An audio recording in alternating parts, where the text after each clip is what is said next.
بسم الله الرحمن الرحيم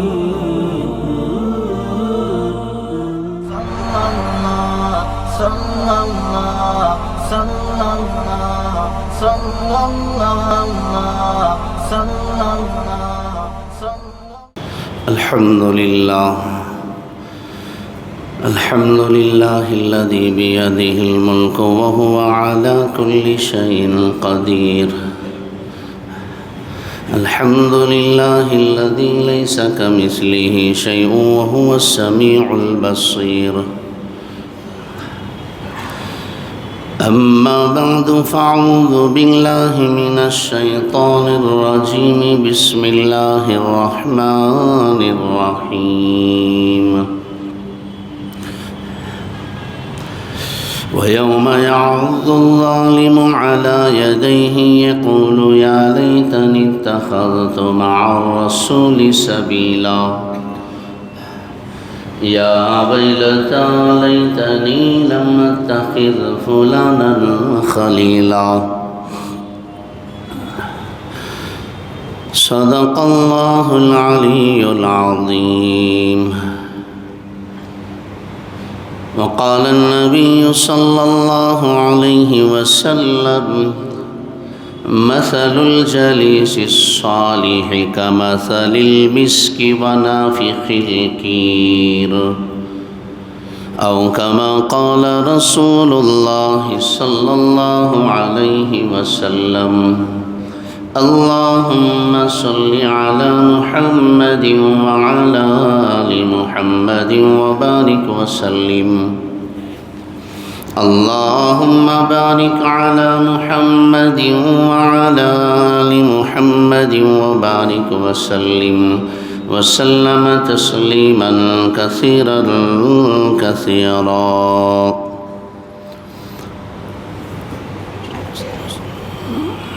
بزرگان محترم و نوجوانان اسلام و معزز حاضرین،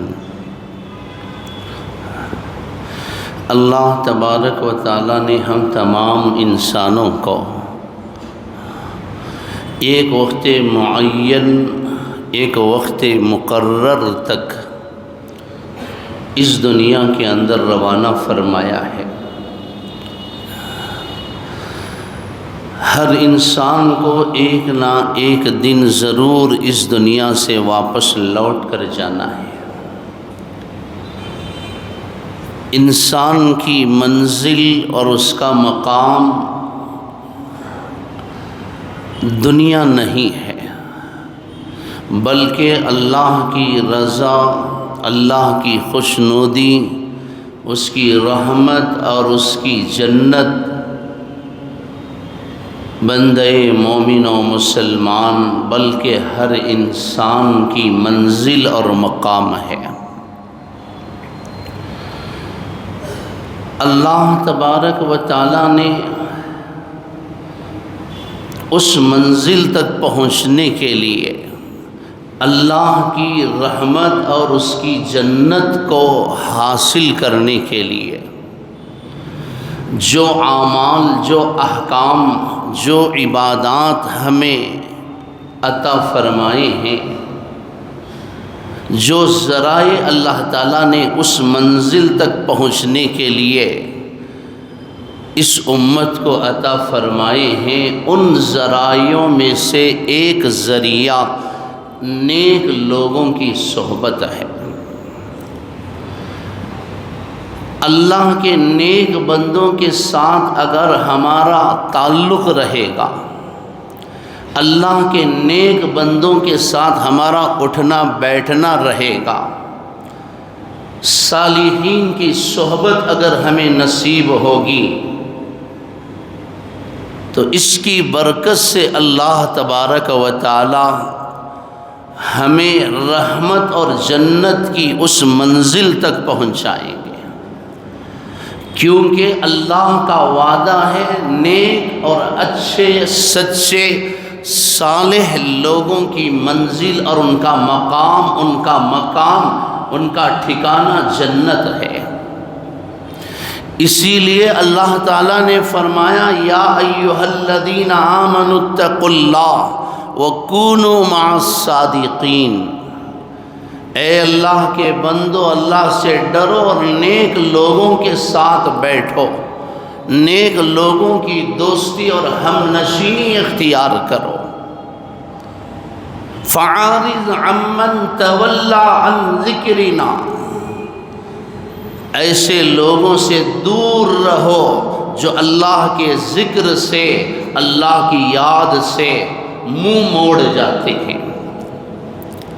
وَلَا تُطِعْ مَنْ أَغْفَلْنَا قَلْبَهُ عَنْ ذِكْرِنَا وَاتَّبَعَ هَوَاهُ،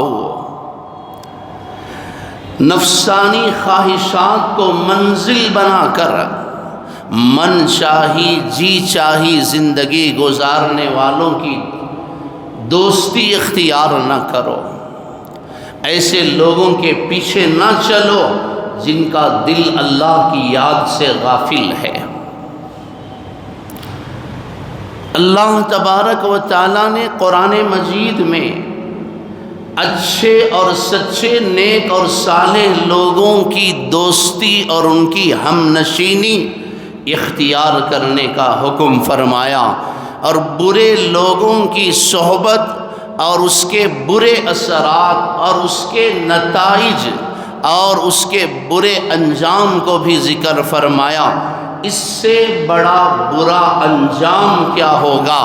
اللہ کا کلام کہتا ہے الملک یومئذ الحق للرحمن وکان یوما علی الکافرین عسیرا، قیامت کے دن رحمان کی حکومت ہوگی، اسی کا حکم چلے گا، اسی کا اختیار ہوگا، اور بتاؤں وہ دن کافروں پر بڑا سخت ہوگا۔ اس دن کافر لوگ بڑے سخت نادم اور پریشان ہوں گے۔ اور سنو اس دن کی علامت یہ ہے وَيَوْمَ يَعَضُّ الظَّالِمُ عَلَى يَدَيْهِ، ظالم لوگ اس دن حسرت کے ساتھ، افسوس کے ساتھ، ندامت اور شرمندگی کے ساتھ اپنے انگلی کو منہ میں داخل کریں گے اور افسوس کرتے ہوئے اپنی انگلی کو چباتے چباتے اپنے ہاتھ کو کھا کر ختم کر دیں گے، ان کو محسوس نہیں ہوگا۔ علی یدیہ، افسوس کریں گے، انگلی منہ میں داخل کریں گے، اپنے سارے ہاتھ کو کاٹ کھائیں گے، ان کو پتہ نہیں چلے گا، اتنے گہرے رنج میں افسوس میں ہوں گے۔ ان کی زبان سے یہ الفاظ نکلیں گے یقول یا لیتنی اتخذت مع الرسول سبیلا، کاش میں اللہ کے رسول صلی اللہ علیہ وسلم کی شریعت پر چلتا، نیک لوگوں کی صحبت میں اختیار کر لیتا، کسی عالم کی مجلس میں بیٹھ جاتا، کسی مدارس عربیہ میں پڑھنے والے طلباء کے ساتھ وقت گزار لیتا، کسی جماعت، کسی ذکر کی مجلس میں میں شامل ہو جاتا۔ یا ویلتا، ہائے میری بدبختی، ہائے میری شامت، ہائے میری بدقسمتی، یا ویلتا، کاش کاش، یا لیتنی لم اتخذ فلانا خلیلا، فلان کو میں اپنا دوست نہ بناتا، فلاں انسان کے ساتھ میں دوستی نہ کرتا۔ حضرات مفسرین کرام نے لکھا ہے پورے قرآن میں ایک ہی لفظ ایک آیت کے اندر 2 مرتبہ صرف اسی آیت میں ذکر ہوا ہے، یا ویلتا لیتنی، افسوس کا یہ لفظ ہے، حسرت کا یہ لفظ ہے، 2 مرتبہ افسوس کا یہ لفظ وہ ذکر کرتے ہوئے فرق کہتا ہے لیتنی لم اتخذ فلانا خلیلا، فلان کو حضرات مفسرین کرام نے لکھا ہے وہ اس قدر افسوس کرے گا برے انسان کی دوستی پر، اس کو یاد کرے گا کہ اس کی دوستی نے مجھے برباد کر دیا، تباہ کر دیا۔ لکھا ہے حضرات مفسرین نے، وہ فلاں نن کا لفظ کہے گا، اس کا نام تک لینا گوارا نہیں کرے گا، اس کے نام کو لینا بھی وہ پسند نہیں کرے گا۔ چنانچہ قرآن کہتا ہے لیتنی لم اتخذ فلانا، فلاں کو میں دوست نہ بناتا۔ اتنی نفرت ہے آج اس سے کہ اس کا نام لینا بھی پسند نہیں۔ کیوں؟ اسی کی دوستی نے مجھے برباد کیا ہے۔ میرے محترم بھائیوں، آج کافروں کے ساتھ دوستی کرنے والے قیامت کے دن بڑے افسوس میں رہیں گے۔ آج بے ایمانوں، ظالموں اور قاتلوں کے ساتھ، بد کردار لوگوں کے ساتھ اٹھنے بیٹھنے والے، سینہ تان کر چلنے والے، غلط لوگوں کے ساتھ صحبت میں رہنے والے لوگ قیامت کے دن بہت شرمندہ ہوں گے، بہت افسوس کریں گے کہ فلاں کے ساتھ نہ جاتا۔ قرآن کی یہ آیت ہمیں جھنجھوڑتی ہے، پیغام دیتی ہے کہ اچھے اور سچے نیک لوگوں کی دوستی پر فخر کرو۔ آج کیا ہوتا ہے؟ کوئی بڑا آدمی، مثال کے طور پر کوئی منسٹر، کوئی ایم ایل اے، کوئی مالدار آدمی، کوئی روبدار آدمی، کوئی نامدار آدمی اگر ہمیں مل جائے تو اس کے ساتھ ایک تصویر لے لیتے ہیں، اپنے دکان میں، مکان میں، دفتر میں، شو روم میں، اپنی آفس میں، یہاں تک کہ اپنے فون میں بھی اس کی ڈی پی رکھ لیتے ہیں۔ شان محسوس کرتے ہیں کہ میں فلاں بندے سے ملا ہوں، لوگوں کو دکھاتے ہیں کہ فلاں بندے کے ساتھ میرا تعلق ہے، میری دوستی ہے، اور اس پر فخر کرتے ہیں۔ لوگوں کو دکھاتے ہیں، دیکھو میں فلاں ایکٹر سے مل کر آیا ہوں، میں فلاں منسٹر سے مل کر آیا ہوں، عام لفظوں میں میں فلاں حرام خور سے مل کر آیا ہوں۔ آج حرام خوروں کی دوستی اختیار کر کے حرام کھانے والے، حرام کرنے والوں کے ساتھ اٹھنا بیٹھنا رکھ کر جو آج شان اور فخر محسوس کرتے ہیں، سینہ تان کر چلتے ہیں، وہ بڑے افسوس میں رہیں گے قیامت کے دن۔ نیک لوگوں کے ساتھ بیٹھو، ان کی نیکی، ان کا تقوی، ان کی عبادات تمہیں جنت میں لے کر چلے جائیں۔ میں نے گزشتہ جمعہ عرض کیا تھا، یہ آیت مکے کے ایک بڑے کافر کے بارے میں نازل ہوئی۔ عقبہ بن ابی معیط تاجر تھا، جب بھی تجارت کے سفر سے واپس آتا تو سارے مکے کے لوگوں کو یہ دعوت دیتا۔ حسب معمول اس نے دعوت کا اہتمام کیا، رسول اللہ صلی اللہ علیہ وسلم کو بھی اس نے دعوت دی۔ مکے کے بڑے بڑے کافر اس دعوت میں شریک ہوئے ہیں۔ رسول اللہ صلی اللہ علیہ وسلم تشریف لائے، دسترخوان پر آپ تشریف فرما ہوئے، کھانا لا کر رکھا گیا۔ عقبہ بن معیط دیکھتا ہے کہ سب کھا رہے ہیں لیکن محمد صلی اللہ علیہ وسلم خاموش بیٹھے ہیں۔ آیا اور عرض کرنے لگا، محمد کھائیے، آپ کھاتے کیوں نہیں ہیں؟ فرمانے لگے، جب تک تو اسلام قبول نہیں کرے گا میں تیرا کھانا نہیں کھاؤں گا۔ چاہتے تھے کسی طرح انسانیت ہدایت پر آ جائے، تیرا کھانا اصل مقصد نہیں ہے، تو ہدایت پر آ جائے، یہ میری منزل ہے۔ اس نے سمجھا اگر محمد صلی اللہ علیہ وسلم میرے دسترخوان سے اٹھ کر چلے جائیں گے، یہ میری بڑی توہین ہوگی، بڑی ذلت ہوگی، لوگ کیا کہیں گے؟ اس نے کہا، محمد میں اسلام قبول کر لیتا ہوں، آپ کھانا کھا لیجیے۔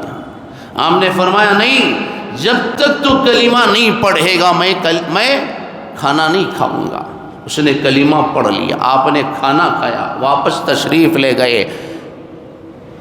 ابی ابن خلف کو اس کا پتہ چلا، جو اس کا دوست تھا۔ لوگوں نے خبر پہنچا دی کہ تیرے دوست نے کلمہ پڑھ لیا، اسلام قبول کر لیا۔ ابی ابن خلف نے کہا اب تیری میری دوستی ختم، آئندہ سے میں تیرا چہرہ نہیں دیکھوں گا، تو میرے چہرے کو نہیں دیکھے گا، تیرے میرے تعلقات ختم۔ عقبہ بن معیط بہت پریشان ہوا، ابی ابن خلف کے گھر پہنچا اور کہنے لگا کہ میرے دوست، میں نے دل سے کلمہ نہیں پڑھا، جبراً میں نے زبان سے یہ الفاظ کہے ہیں، میری بات کا یقین کر کے میں مسلمان نہیں ہوا۔ ابی ابن خلف نے کہا نہیں، میں یقین نہیں کروں گا، مجھے یقین نہیں آئے گا، جو بھی اس کلمے کو پڑھ لیتا ہے اس نے دوست کو تو کیا، اس نے اپنے ماں باپ کو بھی چھوڑ دیا، میری کیا حیثیت ہے۔ عقبہ بن معیط نے کہا میری بات کا یقین کر، لات و عزا کی قسم میں نے کلمہ دل سے نہیں پڑھا۔ ابی ابن خلف نے جو شرط رکھی ذرا دل تھام کر سننا، میرے اور آپ کے آقا حضرت محمد مصطفیٰ صلی اللہ علیہ وسلم نے کن کن حالات سے گزرتے ہوئے اسلام کو ہم تک پہنچایا ہے، کیا کیا قربانیاں رسول اللہ صلی اللہ علیہ وسلم نے دی ہیں۔ ابی ابن خلف نے کہا اچھا اگر تو اپنے دعوے میں سچا ہے تو میری ایک شرط ہے، اس پر تجھے عمل کرنا پڑے گا۔ شرط کیا ہے؟ جا محمد صلی اللہ علیہ وسلم صحن حرم میں بیٹھے ہیں، جا کر نعوذ باللہ ان کے چہرے پر تجھے تھوکنا پڑے گا، ان کے کلمے کا انکار کر کے، اسلام کا انکار کرتے ہوئے محمد صلی اللہ علیہ وسلم کے چہرے پر نعوذ باللہ جب تک تو تھوکے گا نہیں میں تیری بات کا یقین نہیں کروں گا۔ بدبختی غالب آ گئی، شیطان رگوں کے اندر پھر رہا تھا، دوستی کے آڑ میں دوستی اور تعلقات کو مضبوط اور مستحکم کرنے کے لیے، دوست کی دوستی کو بچانے کے لیے یہ بدبخت گیا نعوذ باللہ حضور اکرم صلی اللہ علیہ وسلم صحن حرم میں تشریف فرما تھے۔ اس نے کہا محمد میں نے تیرے رب کا انکار کیا، تیرے کلام کا انکار کیا، میں تیرا انکار کرتا ہوں، نعوذ باللہ تھو ہے تیرے اوپر۔ حضرات مفسرین کرام نے لکھا اللہ نے فرشتے کو روانہ فرمایا، اس کے تھوک کو اللہ نے اسی کے چہرے پر واپس لوٹا دیا۔ لیکن یہ بڑی ذلت کی بات تھی، جس نبی کے جوتیوں کے صدقے میں اللہ نے عرش کو بنایا، جبرائیل کو پیدا کیا، ساری کائنات کو وجود بخشا، ایک نام و نہاد، ایک ادنا سا کافر نعوذ باللہ آپ کے چہرے پر تھوکے۔ میرے محترم بھائیوں، آج ہم جو ٹوپی پہن کر، داڑھی چھوڑ کر، اسلامی لباس پہن کر آج جو جمعہ کی نماز پڑھنے کے لیے مسجد میں بیٹھے ہیں، یہ اسی نبی کے جوتیوں کا صدقہ ہے، یہ اس نبی کی قربانیوں کا صدقہ ہے۔ انہوں نے قربانیاں دی، دشمنوں کے کڑوے بول سنے، سخت جملوں اور حملوں کو انہوں نے برداشت کیا، سخت اور سست کہنے والوں کو آپ نے ان الفاظ پر، ان کی اس بدتمیزی اور گستاخی اور ذلت پر آپ نے صبر کیا۔ آج یہ دین، یہ قرآن، یہ اسلام، یہ تعلیم ہم تک پہنچی ہے۔ اگر انہوں نے صبر نہ کیا ہوتا، انہوں نے قربانی نہ دی ہوتی تو پتہ نہیں میں اور آپ کس مندر میں سجدہ کرتے ہوئے، کس مندر کی گھنٹی ہلاتے ہوئے ہم نظر آتے۔ چنانچہ حضرات مفسرین کرام نے لکھا ہے قیامت کے دن عقبہ ابن ابی معیط سخت پریشان ہو کر انگلی منہ میں داخل کرے گا، اپنے سارے ہاتھ کو چبا جائے گا کہ کاش اس بدبخت کو اپنا دوست نہ بناتا۔ لقد اضلنی عن الذکر بعد اذ جاءنی وکان الشیطان للانسان خذولا، اس نے تو ہدایت پر آنے کے بعد مجھے گمراہ کر دیا۔ میں آپ کی توجہ چاہتے ہوئے بالخصوص ان احباب کی جو محض چھوٹے سے عہدے کے لیے، چند اختیارات کو حاصل کرنے کے لیے اور چند ٹکوں کو حاصل کرنے کے لیے بڑی خوشی کے ساتھ اللہ کو ناراض کرتے ہیں، اپنے سیاسی آقاؤں کو خوش کرنے کے لیے جو اللہ کو ناراض کرتے ہیں۔ قرآن مجید کی ان آیتوں کو ان کو پڑھنا پڑے گا اور اس پر غور کرنا پڑے گا۔ سیاست کے لیے اپنے سیاسی آقاؤں کو خوش نہ کرو۔ لا طاعت لمخلوق فی معصیت الخالق، اللہ کو، خالق کو ناراض کر کے مخلوق کو خوش کرنا حرام ہے، ناجائز ہے۔ تیری کرسی سے، تیری دولت سے، تیری جائیداد سے تیرا رب ناراض ہوتا ہے تو جوتی ہے اس دولت اور اس کرسی پر۔ حرام ہے وہ دولت جس دولت سے تیرا رب تجھ سے ناراض ہوتا ہے۔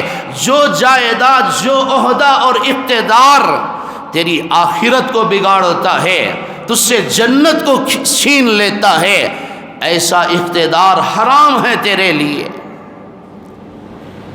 رسول اللہ صلی اللہ علیہ وسلم نے ارشاد فرمایا، میری امت کا بدترین انسان وہ ہے جو اپنے دوست کی دنیا کے لیے اپنی آخرت کو تباہ کر دے، اپنے دوستوں کو خوش کرنے کے لیے اللہ اس کے رسول کو ناراض کر دے۔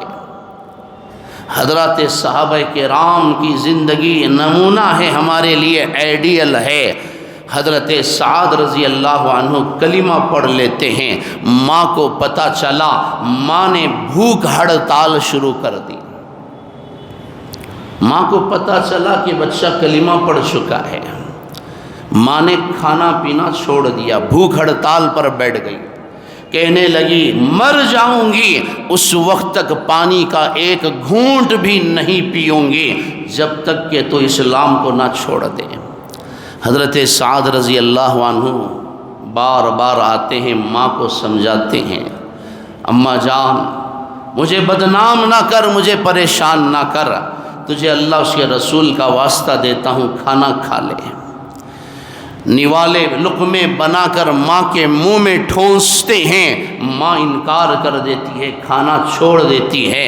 100 مرتبہ ماں کو سمجھایا، ماں کھانا کھانے کے لیے تیار نہیں، ضد پر اڑی ہے کہ جب تو کلمہ چھوڑ دے گا، اسلام سے باز آ جائے گا، اس وقت کھانا کھاؤں گی، ورنہ اسی طرح مر کر چلی جاؤں گی، سارا شہر، سارا معاشرہ تجھے تانا دے گا اور تو ماں کا قاتل ٹھہرایا جائے گا، لوگ کہیں گے کہ یہ ماں کا قاتل ہے۔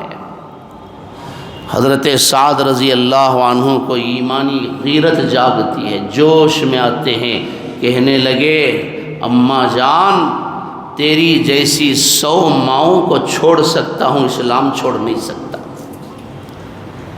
تجھ جیسی 100 ماؤں کو قربان کر سکتا ہوں اسلام کے لیے، ایمان کے لیے، کلمہ نہیں چھوڑوں گا۔ وَإِن جَاهَدَاكَ عَلَىٰ أَن تُشْرِكَ بِي مَا لَيْسَ لَكَ بِهِ عِلْمٌ فَلَا تُطِعْهُمَا وَصَاحِبْهُمَا فِي الدُّنْيَا مَعْرُوفًا، تمہارے ماں باپ بھی اگر تمہیں غلط باتوں کا حکم کریں، کفر و شرک کرنے پر تمہیں آمادہ کریں، تو غلط اور حرام ناجائز باتوں میں ماں باپ کی اطاعت بھی جائز نہیں ہے۔ ماں کو چھوڑ کر چلے گئے۔ یہ تھے صحابہ کے وہ کارنامے۔ میں بڑے ادب کے ساتھ، بڑی خیر خواہی کے ساتھ میں گزارش کروں گا، بطور خاص وہ احباب جو سیاست کے شعبے میں کام کرتے ہیں، سیاست کی لین میں جن کے اوقات گزرتے ہیں، خدا را اللہ اس کے رسول کا واسطہ دے کر کہتا ہوں، اپنے سیاسی آقاؤں کو خوش کرنے کے لیے اللہ اس کے رسول کو ناراض نہ کرو، بہت بڑی قیمت چکانی پڑے گی۔ آج کے اس عہدے، اقتدار اور کرسی کے لیے ایمان کے سودے نہ کرو۔ آج یہ لوگ تمہیں جو سلام کر رہے ہیں، یہ جو تمہاری شال پکڑ کر چل رہے ہیں، تمہارا ہار تھام کر چل رہے ہیں، تمہارے لیے کرسی کا انتظام کر رہے ہیں، کل جب تمہاری آنکھیں بند ہوں گی، اللہ کی قسم تمہارا جنازہ اٹھائے جانے سے پہلے یہ لوگ کسی اور منسٹر کے در پر چلے جائیں گے، یہ تو تمہاری قبر تک بھی تمہارا ساتھ نہیں دیں گے۔ ایسے لوگوں کی دوستی پر بھروسہ اور یقین نہ کرو۔ اور جہنمی کیا کہیں گے؟ ہمارا تیسرا جرم یہ تھا، وَكُنَّا نَخُوضُ مَعَ الْخَائِضِينَ، برے لوگوں کی صحبت میں ہم بیٹھتے تھے، برے لوگوں کی دوستی پر ہم فخر کرتے تھے۔ ان لوگوں کی دوستی، صحبت اور ان کی ہم نشینی اور مجلس نے ہمیں جہنم میں پہنچا دیا۔ چوتھا جرم، وَكُنَّا نُكَذِّبُ بِيَوْمِ الدِّينِ، ہمارا چوتھا جرم یہ تھا، ہم قیامت کے دن کو جھٹلاتے تھے۔ آخرت کے دن پر ہمارا یقین نہیں تھا، دیکھا جائے گا، مرنے کے بعد قبر میں دیکھیں گے، حشر میں دیکھیں گے۔ لوگ آج لوگوں سے پیسہ لے لیتے ہیں، وعدے کر لیتے ہیں، وعدے کے تعلق سے اگر اللہ کا خوف دلایا جائے کہ ڈرو اللہ سے، موت کا ایک دن ہے، حشر کا حساب کتاب کا ایک دن ہے، لوگ بڑی جرأت کے ساتھ کہتے ہیں کہ دیکھیں گے، مرنے کے بعد دیکھا جائے گا، حشر کے میدان میں دیکھا جائے گا۔ آج یہ جواب دے دینا آسان ہے، کل قبر میں، حشر میں اس کا جواب دینا بڑا مشکل ہے۔ وَكُنَّا نُكَذِّبُ بِيَوْمِ الدِّينِ، آخرت کے دن پر ہمارا بھروسہ نہیں تھا، مرنے کے بعد اٹھائے جانے پر ہم یقین نہیں کرتے تھے۔ اسی لیے تو آج مسلمان حرام کھاتے ہیں، حرام کرتے ہیں، ظلم کرتے ہیں۔ اگر اللہ کا خوف ہوتا، اللہ کے سامنے کھڑے ہونے اور جواب دہی کا احساس ہوتا، تو آج زندگی گزارنے کے وہ طریقے نہ ہوتے، وہ نمونے ہمارے سامنے نہ آتے جس طرح آج ہم زندگی گزار رہے ہیں۔ اللہ کا خوف ہی نہیں ہے لوگوں کو، کچھ بھی کرنے کے لیے لوگ آج ڈرتے نہیں، اللہ کا خوف نہیں رہا۔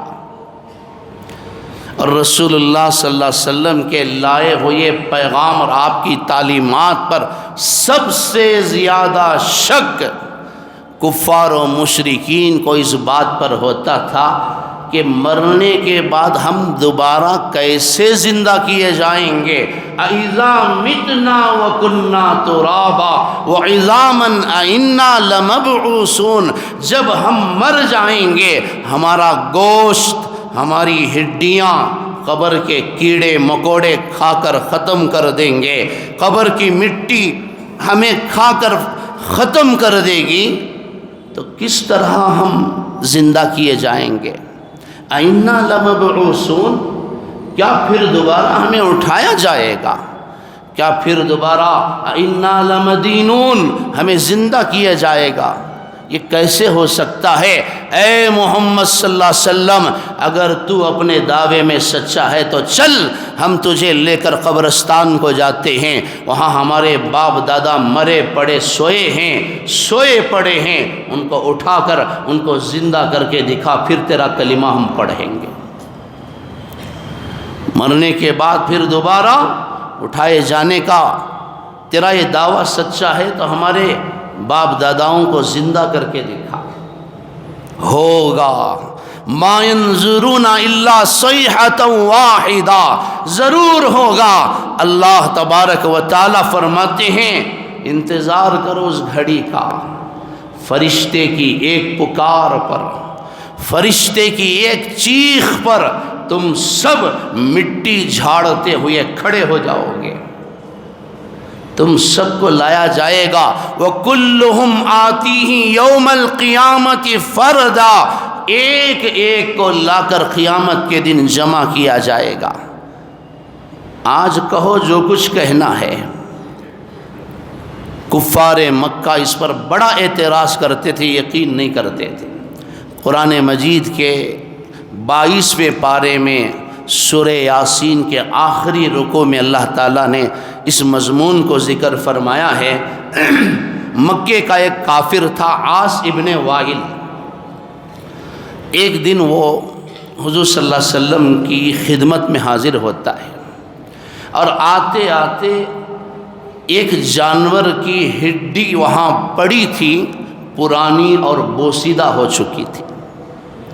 اس ہڈی کو اس نے اٹھایا اور اپنے ہاتھوں سے، انگلیوں سے اس ہڈی کو مسلتے ہوئے اس نے اس کا آٹا بنا لیا، اپنے ہاتھ میں چھپا کر لایا۔